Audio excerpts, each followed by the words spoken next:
Hi hello வணக்கம் friends, welcome to automobile world. இன்றைக்கி பார்த்தீங்கன்னா நம்ம சேனலில் என்ன வண்டி சேல்ஸுக்கு பார்க்க போகிறோம்னா, ஒரு டாடா ஏஸ் கோல்டு வாங்கினாங்க சேல்ஸுக்கு பார்க்க போகிறோம். இந்த வண்டியோட ரிஜிஸ்ட்ரேஷன் நம்பர் பார்த்தீங்கன்னா TN54W8825 அப்படிங்கிறத வண்டியோட ரிஜிஸ்ட்ரேஷன் நம்பர். இந்த வண்டியோட மாடல் பார்த்தீங்கன்னா 2023 மாடலுங்க. வண்டிக்கு ஓனர் பார்த்தீங்கன்னா சிங்கிள் ஓனருங்க. வெறும் 10,000 கிலோமீட்டர் மட்டும்தான் ஓடி இருக்குது. இன்சூரன்ஸ் பார்த்தீங்கன்னா 1 வருஷம் கரண்டில் எடுத்து கொடுத்துருவாங்க. எஃப்சி 2 வருஷம் கரண்டில் எடுத்து கொடுத்துருவாங்க. லைஃப் டேக்ஸ் வண்டிங்க. வண்டி மேலே லோன் எதுவுமே கிடையாது. 4 டயருமே 60 காசு பட்டன் அந்த ரேஞ்ச் இருக்கும். கம்பெனி தொட்டியோடே இருக்குது. லோடே போட்டு ஓட்டாத வாகனம். ஸோ பாடி கண்டிஷன் குட் கண்டிஷனில் இருக்கும். சைடு ஆங்கிள் வேணும்னாலும் உங்களுக்கு சைடு ஆங்கிள் போட்டு கொடுப்பாங்க.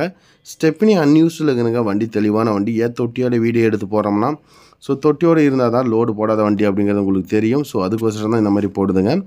இந்த வண்டியோட ப்ரைஸ் பார்த்தீங்கன்னா 5,60,000 கோட் பண்ணிக்கிறாங்க. நெகோஷியபிள் ரேட்டு தான். ஒரு 10 ரூபா முன்ன பண்ண கொடுப்பாங்க. கண்டிப்பாக வண்டி பிடிச்சிருந்தா நேரில் வந்து விசிட் பண்ணி பாருங்கள். தேவைப்படுறீங்க வீடியோவில் ஓடுற நம்பருக்கு கான்டாக்ட் பண்ணிக்கலாம். மேலும் தகவலுக்கு டிஸ்கிரிப்ஷன் நான் மொபைல் நம்பர் எல்லாமே கொடுக்குறேன். வீடியோலையும் மொபைல் நம்பர் இருக்கும். லோன் வேணும்னாலும் பார்த்தீங்கன்னா இந்த வண்டிக்கு பார்த்தீங்கன்னா லிமிடெட் ஃபைனான்ஸ்லேருந்து லோன் அரேஞ்ச்மெண்ட் பண்ணி கொடுத்தலாம். ஒரு குறைவான முன்பணம் இருந்தாலே போதும். ஸோ உடனே உங்களுக்கு வேணும் அப்படின்னா இந்த வண்டியை நீங்கள் சூஸ் பண்ணி எடுத்துக்குவாங்க. ஸோ நன்றி, வணக்கம். இதுபோல் வாகனங்கள் சம்மந்தப்பட்ட வீடியோஸ்க்கு நம்ம சேனலை ஃபாலோ பண்ணுங்கள், சப்ஸ்கிரைப் பண்ணி சப்போர்ட் பண்ணுங்கள். உங்களுடைய ஆதரவு நம்ம சேனலுக்கு எப்போவுமே தேவைப்படுது. நன்றி.